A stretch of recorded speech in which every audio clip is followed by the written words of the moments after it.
ဒူဘိုင်းမှာတော့မြင်လာမြင်မကျင်ရတဲ့မင်းကွတ်တီလေးပေါ့နော်မြန်မာနိုင်ငံရောက်မှဘဝစားတယ်ကြက်မောက်တီးတို့မင်းကွတ်တီးတို့ဆိုတာဒူဘိုင်းမှာနည်းနည်းရှားတယ်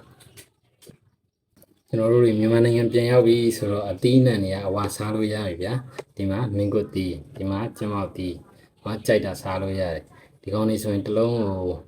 ဒီမှာရောင်းတာတော့300-500ရှိတယ်တစ်လုံးဘဝမှာကတခြားသူတို့အပင်ပါညာရှိတဲ့ဘက်မှာကျတော့ဈေးနေရပါတော့200-300လောက်တော့ဖြစ်မယ်ဒီကောင်လေးမင်းကိုတီးရတော့တစ်လုံးကို900-1000လောက်ရှိတယ်ဒီဒါဝယ်စားတော့မဟုတ်သူများတွေက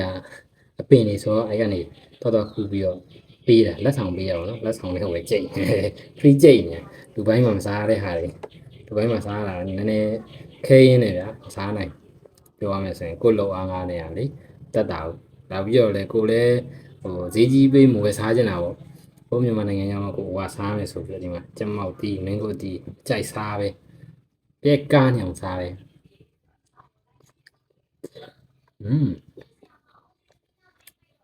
good စားကြအောင်